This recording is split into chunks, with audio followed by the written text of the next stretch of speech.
Greg, it is hot in here. It's nice and cool in my place because it's always cool where I'm at. Yeah, that's what I was thinking. I believe your wife sold me a He-Man of the Power of Cool, air freshener to hang in my car, and that's probably about as cool as you. Well, it is pretty cool. It's He-Man, and he's got cool sunglasses. Well, just for you and the listeners, I closed all of the windows in this office that faces west, and it is warm in here. The dog is down on the ground, sprawled out as far as she possibly can. You know how they spread their feet out, like as far down on the ground? Yes. I'm not sure why she wanted to hang out with you in here while it was so hot, but she just won't leave me alone today. Just wants to chill and hang out. Apparently. I mean, I did take her to Mud Bay today, so I think she's pretty thankful. Yes. Always. Dogs love that place. Yeah, and if people aren't aware, Mud Bay is both a bay and a doggy treat store. So she got a whole bucket full of doggy treats, and she got to pick out her own big treat. So I let her sniff around the store, and then whichever one she starts to try to lick, that's the one I buy for her. Lucky dog.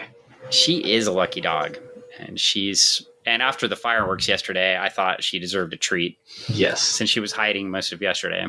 As were mine. That was although we gave them their calm down medication, and they just kind of curled up, hung out, and didn't care too much because we watched some movies, and they just hung out on the bed. But yeah, I celebrated this weekend by finishing off Umbrella Academy. So nice. I probably won't tell you how it went because I know you haven't watched it. No, I have not. We were watching Stranger Things, so I've already finished that. So wait, were there new Stranger Things? Well, we watched all the Stranger Things. Oh, okay. So you start at the beginning and rewatch them. Yeah, well, as one does. Okay. I'm just making sure there wasn't another 8 that came out or something like that. Dude, there was 9 more. Did they just come out? No. This weekend? Oh. Just did I miss that? I was watching Umbrella Academy that tied me over. No, they released 9 more. So, okay. You're you're not going to get to me today. I'm here.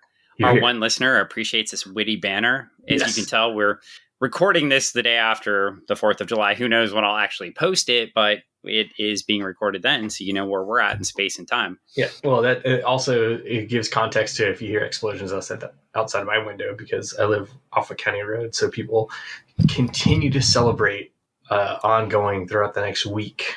And I no longer live in the county, so hopefully people will not continue to celebrate. Well, people do what they do. I still live in Tacoma, though, so people do what they do. You all can track me down. Oh, wait, no, we're not doing that. No, we're not doing that. We may have more than one listener. It's entirely possible. It's true. We might. And they might track you down. Well, what are we doing here? It looks like we have a cover. Oh, my goodness, a cover. There's a cover in front of us. Before us, a cover. My friend calls this the Crazy Eyes cover.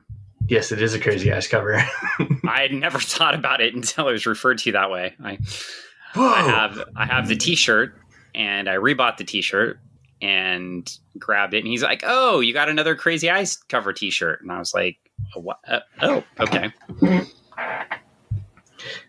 So before we completely reveal what we're doing today, do you have any past relationship with this comic book? Yes. Tell us about it. Yes. Thanks, Greg. Yes. Wait for me to cue you up there. There you go. That's how we do this on this professional podcast. I cue Greg up and he says yes and stops talking. Yes, I have read it. There you go. That's all you need to know. That's it. That's your past relationship with this book? The past relationship with this book. There go my dogs. They're barking at something. The dogs apparently have a past relationship with this book. I think my grandma's deciding to go to bed, so she's going up the stairlifter right now, and the dogs are guiding her up the stairs. Fantastic. This is a great podcasting right here. I know. There's no way to make it stop. Bark, bark. There's no way to make it stop. Yeah. We're at 5:21. That's awesome. So we were about at 5:10 when this started. I'm just going to take a little note of that. Okay, there you go. I was going to say my experience outside of reading this comic. Let's see. This is the cover in which I had my that fanboy moment of like, I like your cover, and I had the that's nice, kid. moment. You did, and we referred to this experience an episode ago. Yes, we did. And that was your experience meeting one Mr. Neal Adams. Yes, and I didn't. I huge loss of words. Like everything, it was that. I know there's a lot more that I want to tell you, and a lot more I want to say, but I couldn't get anything else out, and I'm pretty sure that cemented the you're gobsmacked idiot. And it's okay because I did all the talking for us. Yes, you did. Day. Yes, you did. For like 30 minutes. Yes, you did. And of course, in Funny Book Forensics number 249, we reviewed Green Lantern number 87, the first appearance of John Stewart. And now we are going back 2 issues, and we are reviewing Green Lantern number 85. 85. The beautiful banner of The Shocking Truth About Drugs. Where DC attacks the youth's greatest problem. Drugs. Dun, dun, dun. And on the cover, it tells us how the issue is going to happen, so we don't need to read the issue. No, we don't. I mean, it basically like lays it all out right there. Yeah, I just they say that, I do think this is interesting because a lot of Marvel comics at the time who they were really trying to copy for this story. And just to give you a little bit of layout too, I'm going to try to stay away from the history a little bit. It's going to be sprinkled in throughout the book, but just a little bit. On these 2 issues, I'm going to hit the history in the middle, so a little bit at the end of this episode and mostly at the start of the next episode, and then we'll get into the second issue. So this was a 2-parter of Green Lantern and Green Arrow. We had just gone through the storyline where Green Lantern and Green Arrow travel across the United States. Green Lantern loses some of his powers. Green Arrow loses all of his money, and they decide to go across the country to reconnect with people, and they have just gotten back. Yep. And that reconnection with people, they met some very interesting folks along the way. They met some miners who were holding a town in Colorado hostage. They helped some Native Americans in Washington State and some timber country. And they got in a fight with each other in a river while they were doing this. They also found somebody very Christ-like, so to speak, who was trying to protect animals from airplanes. Yes. They ran into a plastic city along the way, and they ran into Malthusas, which was the overpopulation planet. So there was a lot of things that happened during this time period, and now they're here. And the population planet might have been after this, but I'm pretty sure it was before. But there was a lot of things going on. The comics were addressing a lot of social issues, so it makes sense that Denny O'Neil and Neal Adams would address drug use in New York City. Yeah, and consequently, you think this is a bold new direction for DC, and it was, because DC was a funny kids book company. They did Happy Superman and Happy Batman, and that's what they did. And so this book had been in publication long enough for them to address the social issues that the readers should have been okay with in addressing social issues. And of course, in 87, they give the first African-American a Green Lantern ring in the John Stewart issue. But really, a little bit before this, and again, I'm not going to get too much into the history, but in the early 70s, or early 1971, so this is early 70s, this is late 1971, middle 1971, so cover date September, which means it probably went on sale 3-4 months before then. Mm-hmm. And Marvel Comics had already published a drug storyline in Spider-Man comics, and the reason that was groundbreaking was because those comics ran without the Comics Code Authority stamp. Whoa. And we're going to get into that later. Okay. But for now, we're going to focus on this one that does have the Comics Code Authority stamp. So somehow the Comics Code Authority between late 1970 and now had decided that talking about drugs in comics was now okay. And putting it right on the cover. And pretty much because publishing the Spider-Man books pretty much killed the Comics Code Authority in a sense, though it did last much longer. If Marvel Comics could just publish books and have record sales numbers without the code, then who needs the code? Mm-hmm. who needs the censorship? But it's here. It's back. Yeah. So DC continues to get approval. So it's interesting that the same reviewers who wouldn't put the code on the Spider-Man books went ahead and put them on this book. Interesting. And this book goes all out to let you know that it's going to be about drugs, because right here we have a cover. We have Green Lantern standing here saying, you always have all the answers, Green Lantern. Well, what's your answer to this? And then Green Lantern with his bulging eyes says, my ward Speedy is a junkie. And there is Speedy with his heroin kit right on the cover. Right there. With the needle and everything. Yep. We probably haven't seen a needle on a cover like this. I can't say there was never one, but prominently since the horror comics. In the 50s, which prompted the Comics Code Authority. Yeah. All those EC comics.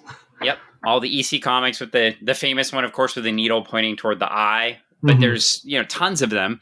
And we hadn't seen things like this on covers. So in addition to this being a groundbreaking piece, and like I said, we'll talk about Neal Adams and Denny O'Neil's thoughts probably at the start of the next episode. But this was groundbreaking to the reader and kind of shocking, not just in the sense of there's drugs, but there's a needle. There's just different things here that haven't been happening before. Yes. And can you imagine the parent grabbing this off the stands in the early 70s? Oh, yeah. Or finding it like on their kids, like, in their stuff or whatever. And like, what are you reading? And DC Comics had raised their price to 25 cents to deal with inflation, but in doing so also dropped some gold or some Silver Age stories in the back of this book, even though we're just heading out of the Silver Age, right? We're to the Bronze Age. And the contrast of the stories, we're not going to cover the second story, is fantastic. It's so good. It is so good, but we'll talk about the contrast at the end of the Green Lantern fighting space aliens versus the seriousness of this, and how the two really don't mesh at all. Oh, they're so far off. It's like, it's two different things completely. And if you want a hint of this, you could go back to Funny Book Forensics number 248, where we review the first appearance of Guy Gardner in Green Lantern Volume 2, issue 59. So this is issue 85. So from issue 59 to 85, we've had a complete transformation of the book. Oh, yeah, definitely. And including, as we referenced in those other two episodes in 248 and 249, going from John Broome, the writer, and Gil Kane, legendary Gil Kane as the artist, to covering to Denny O'Neil and Neal Adams. So huge switch in the creative team to move into this. Definitely. Big changes. So I said I wouldn't talk about much history, but I did want to give you at least that much to go ahead and set up the book. You had to set it up. You had to tee it up a bit, because to jump into it, and you have to have that background to be able to go into it. So, and of course, we turned the page. And if this isn't shocking enough, you too can buy your own Polaris nuclear sub for $6.98. Whoa, that is rad. I want one. It's 7 feet long. I feel like Bremerton would be really upset if you could just buy these. Yeah, I know. It's big enough for 2 kids. You could put 2 kids inside. Of a Polaris nuclear sub? Good grief. Electrically lit, controls at work. Wow. That's wild. I assume that this is a sub that is nuclear powered, not one that can fire nuclear weapons. I don't know. It's got a rocket on top. I don't know. It has a nuclear symbol too. Oh, yeah. It does. Oh, it has a Polaris missile. Ah, holy crap. I mean, why are we selling? I guess it fires torpedoes. It's rockets that I don't know about this. This seems 200-pound test materials. I mean, these kids seem really happy about murdering all of their friends around the world. It's got, torpedoes and everything else. Maybe it's just the instructions to build one. Along this hat, we have 7-foot tall monster-sized monsters. That's awesome too. I would prefer the monsters over the sub, because I would actually want Frankie for my wall. Yeah, because sub, you had to carry that. If it's 200 pounds, you need people to help you carry it, and then everybody wants to turn in your sub and stuff like that. Your monsters, you just put them up on the wall. They're there with you, for you, hanging out and stuff like that. They're just cool. And Frankenstein looks way cooler than Boney the Skeleton. True. And honestly, did they really need to name him Boney the Skeleton? We get it. Yeah, we get it. He's Boney the Skeleton. He couldn't have another name like Jeff. Jeff. He's Jeff. Jeff, the skeleton. Maybe I'd be a big fan of Jeff the skeleton. Jeff the skeleton. Okay, well, we'll make our own run of skeletons, and they'll just be Jeff the skeleton. So we get into page 1, and I will read this word for word. Some will say the following story should not be told. There will be those who argue that such events have no place in an entertainment magazine. Perhaps they are right. But we don't think so because we've seen these noble creatures, human beings, wrecked, made less than animals, plunged into hell of agonies. We've seen it. We're angry, and this is our protest. Denny O'Neil, writer, Neal Adams, artist, and Julius Schwartz, editor, who had to approve publishing this with the title Snowbirds Don't Fly. Okay, so it's funny. It's almost like they're attacking the Comics Code who let them publish it anyway, right up front. It's like, we had to write it anyway. We won, but we're going to say it anyway. Or anyone that can test it, right?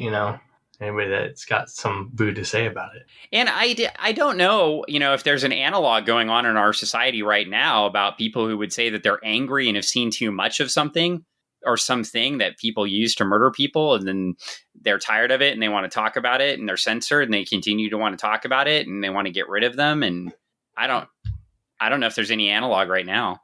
I'm sure there is. I mean, besides fentanyl. I'm sure there, yeah. So Snowbirds Don't Fly. So we have Oliver Queen, not in his Green Arrow garb, walking down his street toward his tenement apartment. And we have 3 people that look like they have sticks or rolled up paper. I can't really sure. Yeah. And they are scared. They look like they're about to ambush somebody. Well, I mean, you're gonna beat somebody up. You're out to do something bad. There's an element of fear in there, right? Yeah, I would say that. A little anxiety, a little anxious, yeah. A little pumped up. Yeah.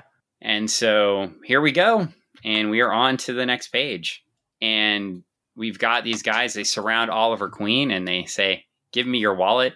And does not go as planned. No, it does not go as planned. Oliver Queen fights back. They did not expect one guy to fight against 3. They expected him just to hand over his money. And as the fight goes on and Greg taps on his computer, we have an interesting plot twist. Someone has a crossbow. Oh no, this is not going to go well. And they shoot Ollie in the shoulder. And after all those fights in the previous issues and all the adventures, the Green Arrow goes down to a crossbow shot in the shoulder. Ugh, rotten.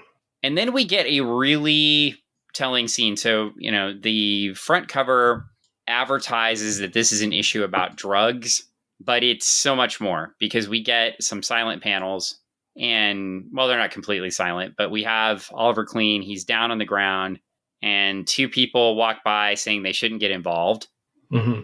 He gets to a phone in New York City and it's broken down, out of order. He can't call somebody. He crawls toward a police officer writing parking tickets, who feels like writing parking tickets is more important than helping the person next to me. He grabs him, says, "Help me." And he says, "Go home and sleep it off," and walks away. Doesn't even check on him. Finally, he flags down a taxi. He rolls in the emergency room. The nurse won't even look up from the station. And he mutters, "Isn't modern civilization wonderful?" And he falls into the nurse's station, knocking everything everywhere. And finally, the next scene, he is seen by a doctor who notes that the shaft chipped the bone, but it wasn't infected. And Ollie takes a look at the arrow, and boom, he finds out that it's one of his. One of his? Oh, man. Yeah. Which I don't know that he actually says yet, but I know he says it at some point in the story. It's got to be embarrassing, though. I mean, he's looking at it like it's familiar. Yeah. So he gets off there and he calls his buddy Hal Jordan. And we've got to Hal Jordan, and he starts his chant, "Brightest day and blackest night," because he feels like his pal is in trouble. He's got to get to him. And the best way to get there, to fly. And you can also get some Aurora, monster scenes. Oh, yeah. It's funny. When I saw that, I remember as a kid going to garage sales and stuff like that and seeing those. And I was always like, I really want to buy these. You should have bought them. If I could have, but I was a kid. I'd be forcing you to sell them now. Yes. if you had bought them. If I had bought them, yes, I probably would sell them now. I just remember seeing them at garage sales and like, so sad. Well, we get into the next page and Green Lantern flies, shows up at Ollie's apartment, and here they are. He's in his Green Arrow garb now with a sling on, which seems like a good idea. Yeah. And that's where he points out he was zapped by one of his own arrows. Oh, man. And he sort of comes to the realization that maybe he shouldn't leave these lying all over the city. Yeah, it's a bad idea. And now he's worried because he hasn't seen Speedy in a month. Well, that's because they were traveling across the country. I can't believe he didn't like call him and check in. Right? That seems pretty terrible. Hey, kid, how you doing? Nah, I'm not worried about you. Yeah, you're fine. You're good. You're a good kid. Well, Speedy was home alone apparently, and now we get back to Green Lantern and Green Arrow, and they head out and they start looking for the guys that got him. And they head down into a basement together, which always seems like a good idea, just showing up in a basement unannounced. Yep. And they see a kid begging for something. I don't know if they actually say what it is, but he is not doing well. No, he's not doing too good. And there are rats everywhere. And he goes up to this guy, I'm begging on my knees. He's like, get out. And won't give him any drugs. And tells the kid he's not even a good doormat. And the kid's crying, saying he can't take the pain. And he's saying his gut is on fire. And Green Lantern, of course, because Green Lantern's like, what's wrong with that guy? What is wrong with you? And Green Arrow's like, he's withdrawing. And then he calls him a snowbird. So I don't know that a snowbird is a term used now. No, I don't think so either. But I think back then it meant like a heroin user. Yeah. Hence the white powdery stuff that you're shooting. Yeah. Yeah. I think now a snowbird is somebody who goes to the desert for the winters. Well, I mean, it could be the same thing. I bet they use a lot of other drugs. Yeah. Like, aspirin, ibuprofen, heroin. No, they're elderly people. What's the difference, really? Fentanyl. Elderly folks, dude. Wait, Tylenol 3? Yeah, Tylenol 3. They've got some aches and pains. Anyways. Maybe well medicated. Well, so the guy looks out and he looks at Green Lantern and Green Arrows. He's like, you guys holding a convention? Zip your lips. He's like yelling at them. He doesn't even recognize them as superheroes, which I think is hilarious. And they capture him really quickly. And they point out that this guy, Green Arrow's like, the kid outside needs a fix really bad. And they deposit. They're going to take one to the police and one to the hospital. But Green Arrow is mad still, and he wants to know where Speedy is. So he makes him tell him about Speedy. Okay, so here we are, and we get to another scene. We've got the two other guys that were trying to rob Green Arrow are in the apartment with a bunch of ancient weapons. And it just happens that one of the kids' dads is a collector of ancient weapons. He collects the ancient weapons. And so as he's getting into the story, we have one African-American kid and one, I would say nondescript Asian kid. We don't find out what country he's from, though I'm guessing China, because he says his dad pretends he's Genghis Khan. Yeah. And he says, my pop's collection all day long. He answers to I'll just say ethnic slur about Asians, referring to eyes, which you all can probably figure out. And then he says his dad pretends like he's Genghis Khan, so that's why he has all these weapons. And he says, I found another escape. And the other kid says, you're coming on strong, so you get insulted. Hey, that's nothing, what you're called is nothing compared to what I'm called, the N-word. And so they're getting into a discussion of how the drugs help them cope with society and make it more bearable because they're treated so terribly by others. And now they turn to a nondescript person in the window. But if you know Green Lantern and Green Arrow, or if you know Green Arrow specifically, and if you go back to the Silver Age and the Golden Age even, there is a redheaded person in the window, which tells me that's probably going to be Speedy. Green Arrow's sidekick, all the way back to things like the Arrow car, all the way back to National Comics, going way, way back. Yeah. So we're going to pause for 1 second, Greg. The chair that you own is obnoxious. I can't help it. It is the loudest chair in the world. I understand. WD-40 is your friend. Well, eventually. Eventually. I can't do it right now. That's fair. Well, so they ask Roy if he has a reason for being a hophead, and of course Speedy's name is Roy Harper. He is the adopted ward of Green Arrow, Oliver Queen. Because of course Oliver Queen has a ward because Batman did, right? Yeah. Makes sense. Burt Ward. I don't think that's Burt Ward. Oh, not Burt Ward. Burt Ward got high by sparring with Bruce Lee. I learned that in the Spoilerverse. Oh, really? Okay. On a Spoiler Country podcast. Yes, featuring Burt Ward. So you had no idea, but he used to spar with Bruce Lee. Cool. We will have to look that up, and I can tell you. I'll even tell you where it's at because I've got the site open. But as I pull that up and we see where that Burt Ward interview is, you can see it right here. He says they're talking to the kids and they say, hold on, we need no harm. We're just trying to look for our buddy. And they want to talk to them. And Speedy shows up and says, you plan to lock me up too, Green Arrow. He says, Speedy, I can't say I'm surprised to find you in this hole. And Speedy's like, you're not? What? What? Why? And Green Arrow's like, oh, you vanished. I knew you had to be on the trail of some baddies. Because, of course, that's all he does is, just track down bad guys. I figure you were playing undercover agent. Playing. And he's like, yeah, super secret operator Speedy. That's me. I had to try out for the funny papers. Mm-hmm. And I do think that's funny because the later writers make him into basically a super secret agent. Yeah. So it's kind of funny how the character evolves out of the lines in this book and how little the character had been developed over time, but very like in this run, they take elements of things and they build them into characters, and we see characters reintroduced from both the Golden Age and the Silver Age. They just show up. Mm-hmm. And then a lot of the threads from these few issues that happen get pulled later.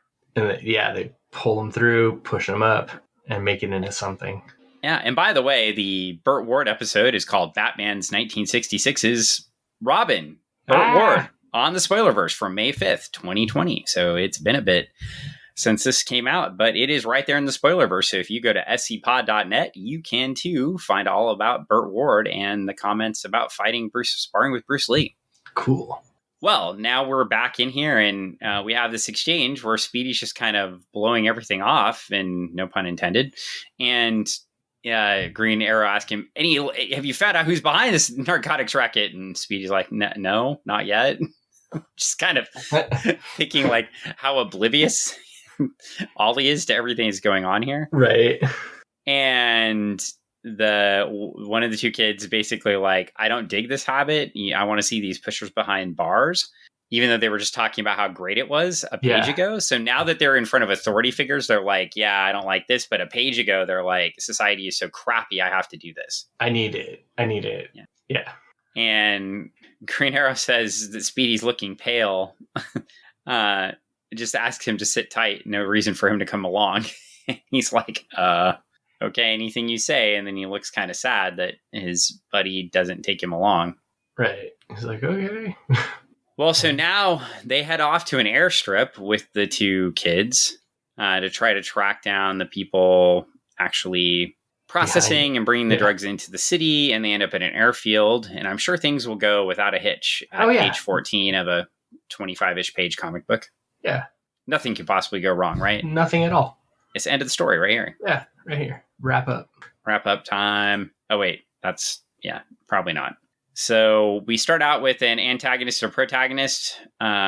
We wipe out that part of the story, and now we're on to a new antagonist halfway through, which are going to be the drug pushers themselves. So the folks that manufacture. So it's interesting how this wipes up. The first two antagonists will make a couple of appearances in the rest of the story. So never fear. They'll stick around. The boys will stick around. Yeah. At least for a minute. Like a bad habit? Yeah. It doesn't go so well for those two kids. So here we are, and Green Lantern and Green Arrow just walk in. Hey! Hey, guys! We're here!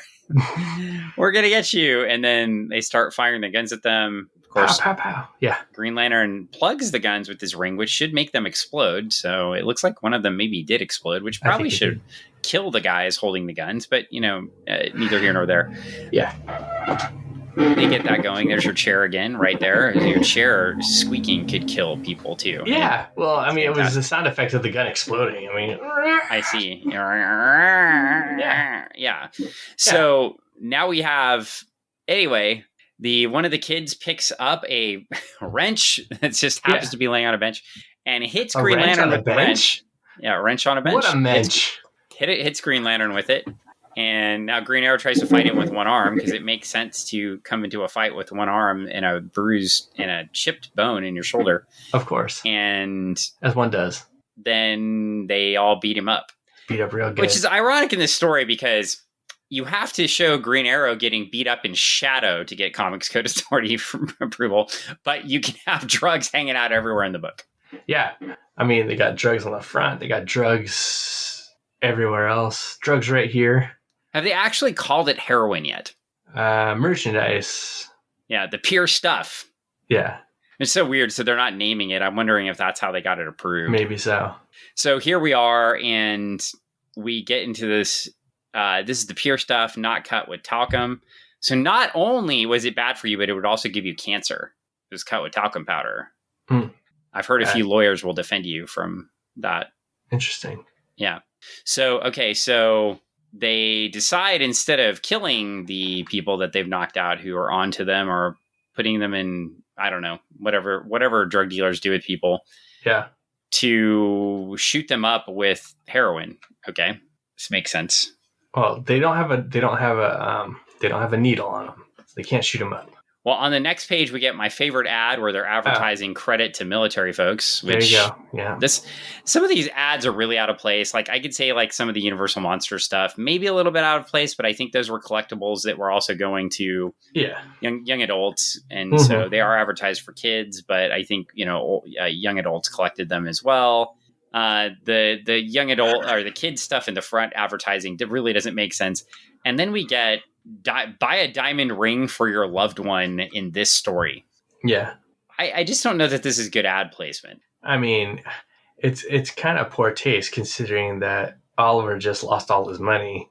Yeah, well, and good news too. You can indebt your life to drugs or you can indebt your life to National Diamond Sales. There you go. Our new sponsor on Funny Bag Forensics, National Diamond Sales. Just send an order to 401 15th Street, Oakland, California, 94612. Shipping, handling, and postage and insurance are just $5 an order. Oh, wow. That's pretty good. Yeah, I wonder if it comes in 2 days, like at Amazon. Probably not. And it even has a handy-dandy ring sizer that if the person who had owned the comic book before I bought it had cut out of this magazine, I would have murdered them. Just to be clear. Oh, man. They probably would have had to cut the whole page out to send it off. Okay. So now we've... You're welcome. You're crushing my soul. So now they shoot up... so their plot... Okay, I just want to make sure I'm square on the plot here. Yeah. They're going to shoot them full of drugs and then call the cops. Yes. Well, they're going to make them sniff the drugs because they don't have a needle. You're going to make them snort the heroin. Okay. And then they give the kids who knocked them out some more drugs, but they give them the pure stuff this time. It's not cut by anything. Yeah.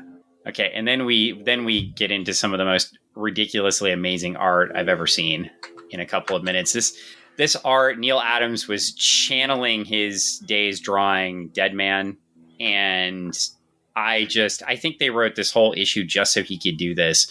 So a page before the amazing, ridiculous art, though, we get an interesting 8-panel grid, almost a 9-panel grid of the kids going away. The police officer's coming. Then Speedy shows up to wake them up and drag them out of there.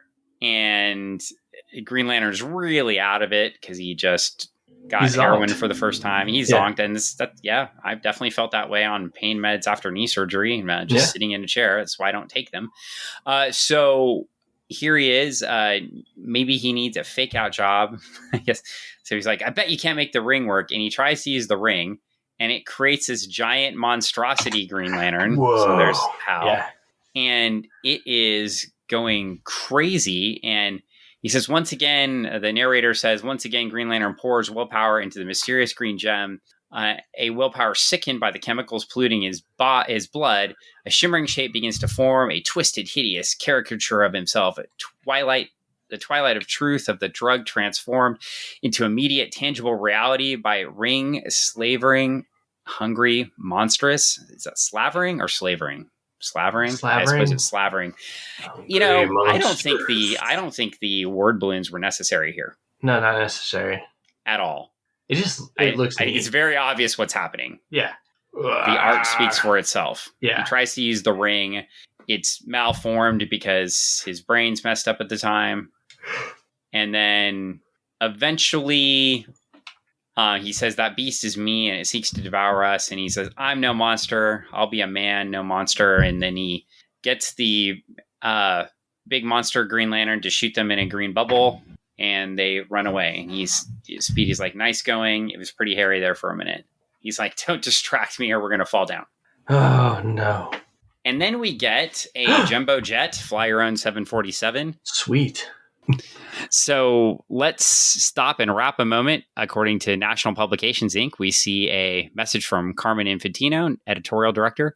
First, we would like to thank you for buying this DC magazine, even though it has cost you more than usual. But the fact that you bought it is what turns us on.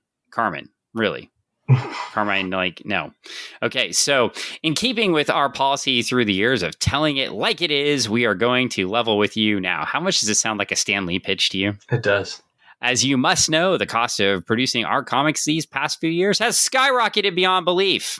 Nevertheless, we have continued to hold the same price. And since DC has been and is a symbol of only the very best, we could not and would not sacrifice equality for the sake of economy. Of course, you know only too well that the cost of every item in your daily existence has been spiraling up and up and ever upward. Greg, I would know nothing about that. No, in me neither. 2022. Have things been spiraling upward and upward for you? Not me. Everything seems normal price. Like gas is like $1 a gallon, right? Oh my God. Spent $100. But we here at DC were determined not to lay the extra cost of production on our readers until the moment that we absolutely had to. That moment has now come, and we must capitulate to the terrible tyrant inflation. Capitulate to the terrible tyrant inflation. I need to put that somewhere on all of my social media. It's pretty good. I am capitulating to the terrible tyrant of inflation by eating.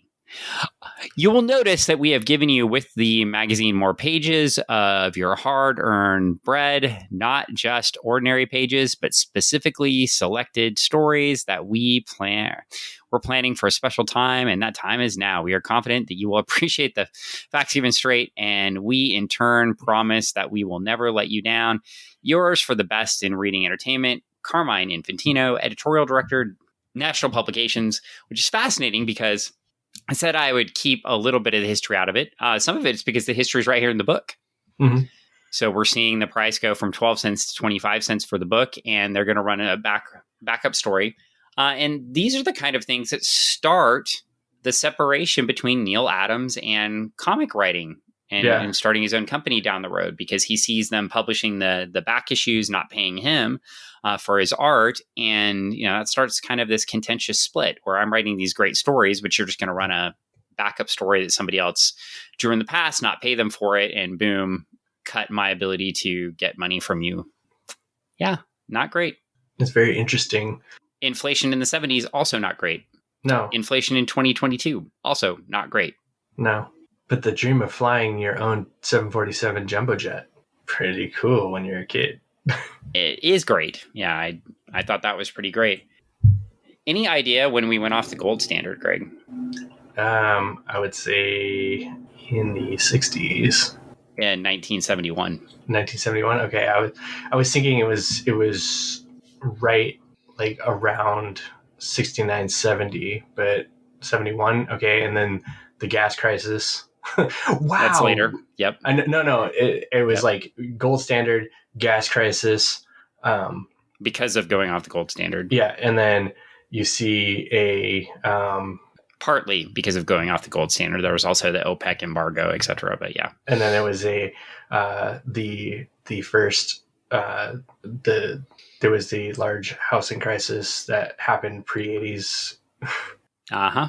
Yeah, I think we're repeating this whole scenario. I wouldn't say we're repeating it simply because, I mean, you can only switch to a fiat currency once, so it's not like you're going to go back. But yeah, we are definitely, I hit an there because I had to think for a second. It's an interesting scenario. I'm no economist. I've just read a lot and experienced a lot. And I don't know if it'll go exactly the same, but it is an interesting problem where we're looking at potentially currency being worth less and thus things being, costing more. You say that you can only switch to fiat currency once, but yet you see a lot of people, and this is way off our normal skew top, like our normal discussion. But since we're talking historic with the comics, and we're seeing kind of a weird mirror effect in our current times, we did see a large shift in how people want to manage their savings and their monies in the last 2 years by shifting off of a traditional, I would say, investment path to crypto. Is that what you're getting to? Yes, an investment path or let me move you along here. Yes, traditional investment path or traditional currency, and moving it into investing in ones and zeros. Yeah, well, and I would say, I wouldn't just say crypto because I don't think this can be directly related to crypto. During the pandemic, both online sales were going through the roof and investing was going through the roof as people were home and they had time to do it. So stock trading went crazy during that time. So I don't think we can blame it all in crypto in a sense, but no, I'm not. I'm not necessarily saying it's in crypto. I'm saying, like people definitely took a look at their I took a look at it. I was meaning it more in like a trident, if you will, investment paths, crypto, even in speculative purchases. So like in either collectibles, housing market, vehicles, other things like that. Okay, will this garner me something later on? Yep. And and we're starting to see a lot of those things. Some of them are paying off, some of those are not. So I would definitely agree with that statement there. And that's the same type of thing that also happened in the late 70s, early 80s as well. Not that I'm a historian or anything, but well, I mean, if you're going to get into it, that's where we start moving from pension plans to 401k plans. Yes. So I don't want to become a money show today because, I could talk about this for hours, but I would say I can't pass over this piece of history and how it sits in the book, right? I think it's something we needed to talk about and address because it wasn't just comic books that were going up in price. And I will say the other thing that relates to now too is the increased price of pulp and paper and the supply chain. Yeah. And not being able to literally get the paper to publish the comic books at a reasonable price anymore. And I know you've experienced this in publishing your own books. Yes. Both in with standing publishers that should not have those types of resource issues, and as a self-published indie creator as well on the other side of the spectrum. So it's one of those things where it's like I would expect that from indie press. It's like, okay, hey, little guy, I'm sorry, but you can't get your 300 run because we're just really short. But seeing that like the large publications that I work with are having the same issues, it's an interesting thing to be on the sidelines of. But on the flip side of things too, just to get back to the book itself, I mean, it does stand to say, I mean, it does fit this discussion because we do see Oliver Queen go from a millionaire or billionaire in the book to losing everything and then having to start back from scratch, right? In his own story. So I mean, it is a contemporary story in a sense. Yeah. Well, and in the next page, we get records that teach us how to play folk guitar. And you know what? I mean, who didn't pick up a guitar or a ukulele during the last 2 years? Honestly, this is one of the first ads that fits the story. It does. Actually, it really does, because I really thought that he was in the first like page or so. I really thought he was kind of riffing a little bit, like that whole entire jacket ensemble he had, and I thought he was kind of like gonna just bust out some folk music while he's walking down the street. And then we get a bunch of 25-cent novelty items, which don't fit into the story at all. No, but I figured you'd appreciate. I do. I want those. I like the all-purpose greeting card. I wonder what that is. It's for everything. You can use it for anything. It's got something you can like probably cut and use for everything. The zombie eyes. I remember those things. You put them on stuff. Well, back to the book. Back to the book. We get back to Green Arrow's apartment. They emphasize tenement apartment, right? Because he's poor. Yeah. And he says, yuck, I feel like 100 pounds of boiled inner tube. I guess that would just be rubber, right? Yeah. Okay. So interesting. And Green Lantern's like, brother, why do people use this stuff? And he said, Lantern chums, we dumped it. We lost the baddies. We lost the evidence. We were suckered by slimy junkies. Uh-oh. So now the bleeding heart Green Arrow, who defends the poor and downtrodden, is attacking his neighbors and friends. Yes. Okay. He says, boy, oh boy, a dandy pair of crime fighters we are, which, yeah, not so great. They weren't, they just kind of walk in there and like didn't really pay attention to what was going on. No, they did not. They really aren't very good at their job sometimes in these stories, but that's okay. That's true. And he's like, if Speedy hadn't deduced, now he's back into being Green Arrow, man detective, right? Mm-hmm. Where those punks were. And he's totally still looking at Speedy as like this guy that was actually out there trying to track down. He has no clue what's going on. Solve the crime.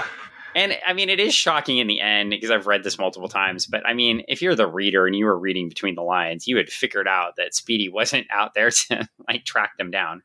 He never shows up in his Speedy gear. He doesn't have his outfit. He doesn't have his arrows with them. He's like just hanging out. Yeah, he's just hanging out with his friends. Mm-hmm. So, and then of course, Space Cop is like, I still don't understand why these people poison themselves. I don't understand. Get off my lawn. He said with heroin and pills. Yeah. Hey, we finally get heroin. All yes. right. We get yes. All right.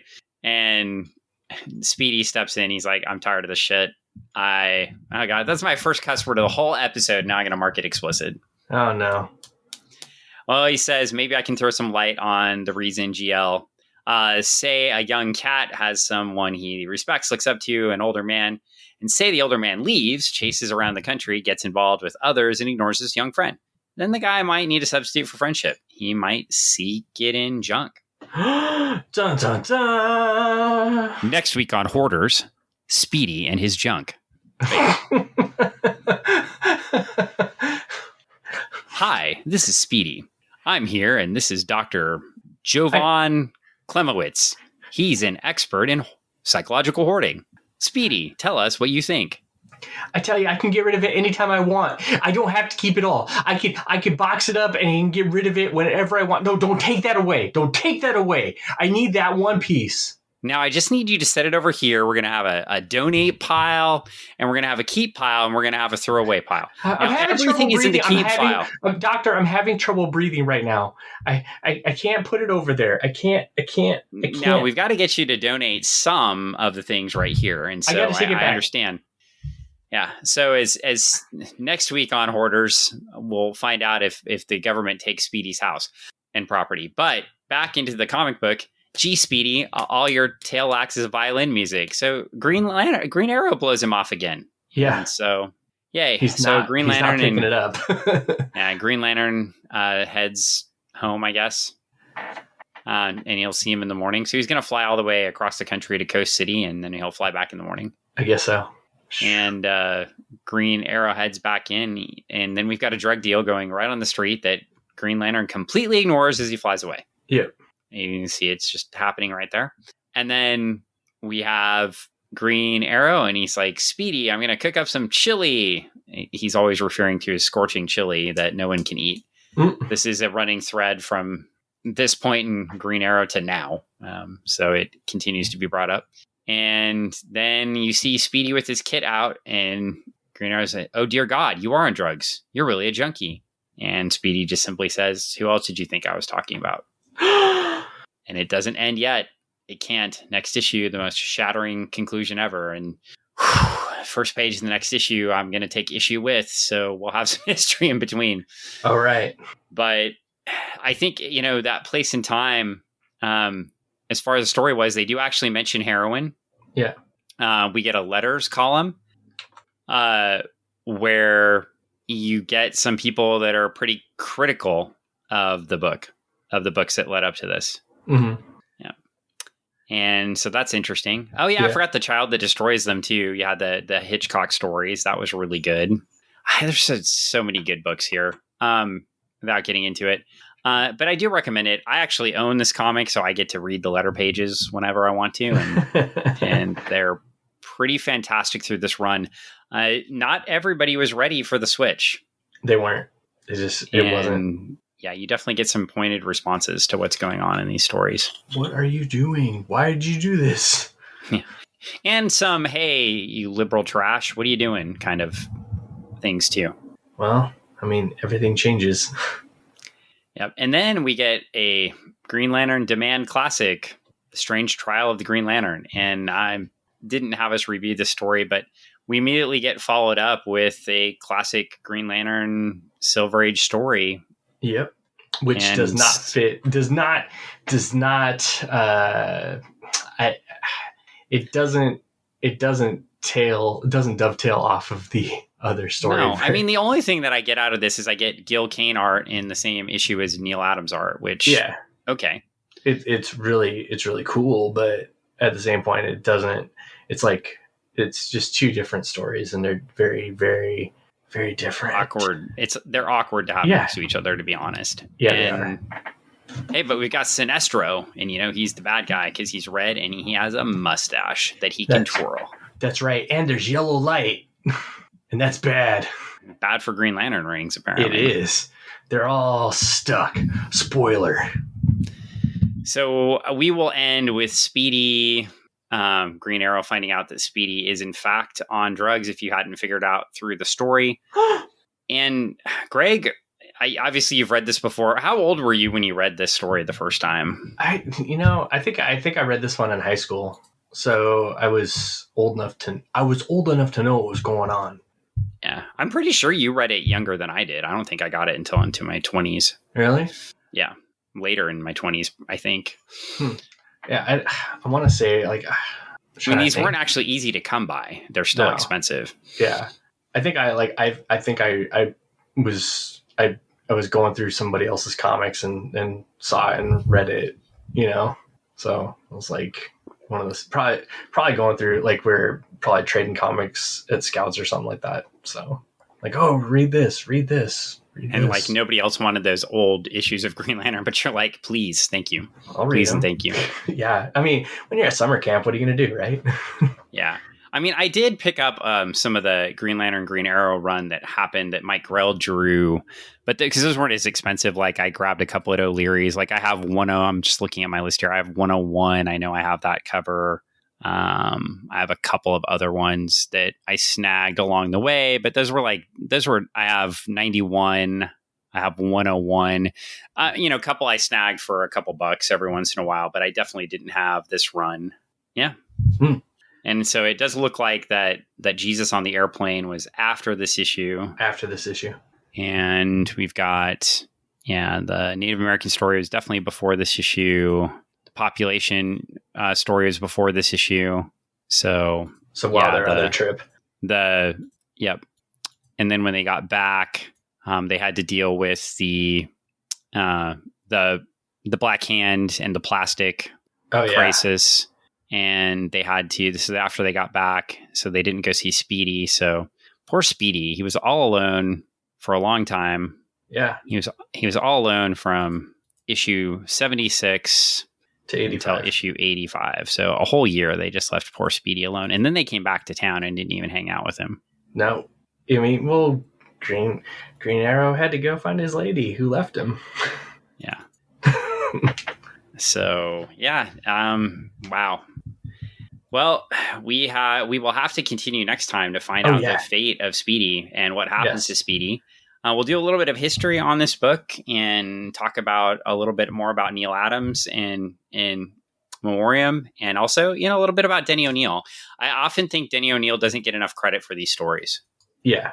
And he gets, the great Neal Adams run, and it's like, yeah, but Denny O'Neil was writing them.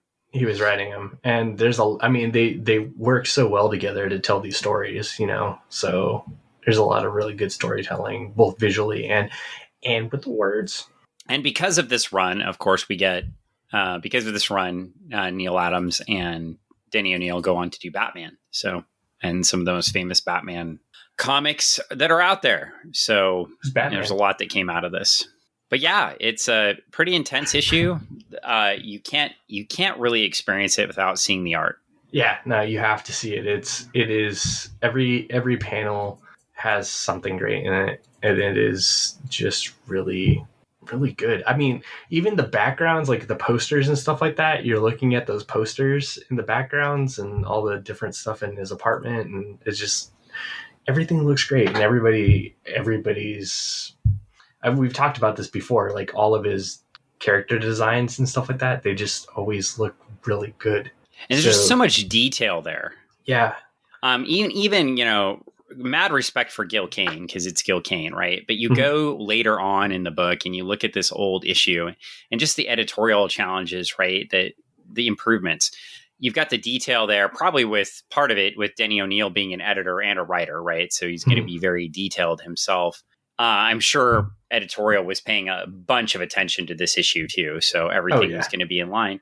But you go later on in the book, and on it's labeled page 8 down at the bottom of the second story, but Green Lantern's sitting in a chair and he doesn't even have the symbol on his chest. Or no, they took it off him. Okay, never mind. So that was intentional. But yeah, it just, the backgrounds are just solid walls, right? It's just kind of generic-y space backgrounds. Yeah. And here, every background is a cityscape or a detailed poster, like you said. Even like when the crazy Green Lantern things happen, you can see like the building and the things behind it. Like the detail is ridiculous. There's so much texture. It just draws your eye to it, and you can go back through and pick up different stuff. Like as I read this, between my initial read when you told me we were doing this issue, and then reading it and then rereading it again prior to us recording, I was like, man, it's so rich. How can I miss that detail? Yeah. And page 4 and 5 are two of my favorite art pages in the history of comics. Just where he's in the city and no one will help him. Oh yeah. No, it's like it's so ridiculous, because it's like it's very like it's so ridiculous because it's so true that kind of thing would happen if you saw if something like that was happening. That's just it's so real. And we're telling the whole story in pictures, basically. Yeah. It's a picture medium, right? Sometimes that just needs to happen. You only have 4 bubbles of text on the whole page, and one of those bubbles is help me. So yeah. So it's good. Pretty fantastic. Well, there's a lot here. Yeah, a lot. What are you up to, Greg? What are you working on right now? What am I working on? Nothing. Nothing? Okay, well, you're working on nothing that you're allowed to talk about. Yep. And I'm working on nothing as well. So with that in mind, I guess this puts an end to issue 85 of Green Lantern, Volume 2 from 1971. And we will circle back to find out the fate of Speedy, of Green Arrow, of Green Lantern, and of course, the city of New York. Because I'm going to tell you, I think we have a message from like the mayor next. Oh, sweet. The mayor. That left that city. Yeah, which I always think is hilarious, because we get a message from the mayor of New York City, but the artwork is pretty much running down his job as mayor. Because Neal Adams. It's fantastic. I love it. All right. Well, that puts a wrap on this issue of Funny Book Forensics. And thank you for joining us, our one listener. We appreciate you. We appreciate you. Thank you. And we do not appreciate the dogs. You know what time it is. Time for dogs.